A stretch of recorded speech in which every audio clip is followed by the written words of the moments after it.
Hello বন্ধুরা, good morning সবাইকে।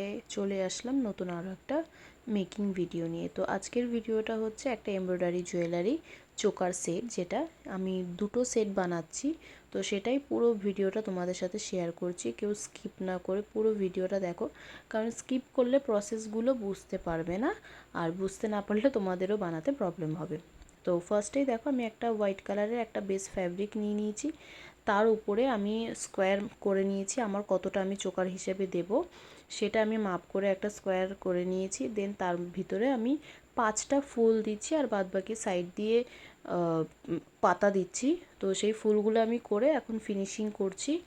দেন ফুলগুলো ফিনিশিং হওয়ার পরে আমি এই যে সাইজগুলো দেখো, সাইড দিয়ে একটু এক্সট্রা করে কাপড় রাখবে, যাতে সেটাকে মোড়াতে সুবিধা হয়। তো সেই হিসেবে আমি কাপড়গুলো কেটে নিয়ে, আর ভিতরে যতটা আমি মাপ নিয়ে এমব্রয়ডারিটা করেছি সেই হিসেবে আমি বেস একটা কার্ডবোর্ড কেটে নিয়েছি। সে যে কোনো তোমরা কার্ডবোর্ড নিতে পারো, একটু হার্ড নিও তাহলেই হবে।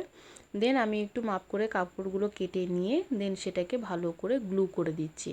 তো আমি এখানে ফেভিকল ইউজ করেছি, তোমরা ফেভিক্রিলের যে ফ্যাব্রিক গ্লুটা হয় সেটাও ইউজ করতে পারো, দুটোই ইউজ করতে পারো, কোনো অসুবিধা হবে না।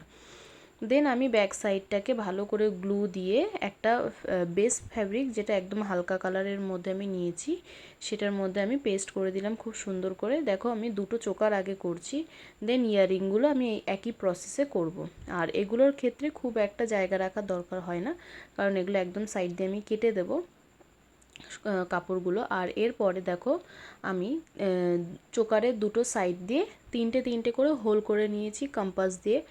দেন আমি জাম্পরিং লাগিয়েছি, বাট আমি এখানে একটা ভুল আমার একটু হয়েছিল। ফার্স্টে আমি সিলভার কালার দিয়েছিলাম, যেটা পরবর্তীকালে আমি দেখলাম যে এটা ভালো লাগছে না। দেন আমি আবার পরবর্তীকালে চেঞ্জ করেছিলাম। তো সেই চেঞ্জিংটা আর তোমাদের সাথে শেয়ার করিনি, বাট আমি পরবর্তীকালে চেঞ্জ করে দিয়েছিলাম। দেখো এই তিনটে, এই দেখো এটার মধ্যেই দেখতে পাচ্ছ গোল্ডেন কালারের দিয়ে। দেন এই একই মাপ করে তিনটে এই পুঁথি চেন যেটা হয় সেটা আমি গোল্ডেন কালারের নিয়েছিলাম, সেটা দিয়ে এরকমভাবে সেট করলাম। আর পিছনে যাতে অ্যাডজাস্টমেন্টটা ভালো হয়, কারণ কারোর গলা একটু হেলদি হয়, কারোর গলা একটু থিন হয়, তো ওই জন্য আমি টার্সেলটা দিয়ে দিয়েছি, হ্যান্ডমেড টার্সেল একদম, যাতে সে অ্যাডজাস্ট করে পরতে পারে তার মতো করে। এবারে আমি ইয়াররিংটার ব্যাক সাইডে এই B6000 যে গ্লুটা সেটা দিয়ে আমি স্টারটা লাগিয়ে দিয়ে ফিনিশিং করেছিলাম। আর নিচ পোর্শনটাতে এই লেহেরিয়া পুঁথিগুলো আমি অ্যাটাচ করে দিয়েছিলাম। লেহেরিয়া পুঁথি অ্যাটাচের ভিডিওটা আমি এখানে দিইনি, কারণ অনেকটা বড় হয়ে যাচ্ছিল। যদি কেউ চাও লেহেরিয়া পুঁথি কী করে আমি অ্যাটাচ করেছি, তাহলে সে আমাকে কমেন্ট সেকশনে কমেন্ট করে জানাবে, আমি তাদের জন্য আলাদা করে একটা ভিডিও বানাবো। আর এই ভিডিওটা কেমন লাগলো অবশ্যই তোমরা জানাবে। তো দেখা হচ্ছে নেক্সট ভিডিওতে। টাটা।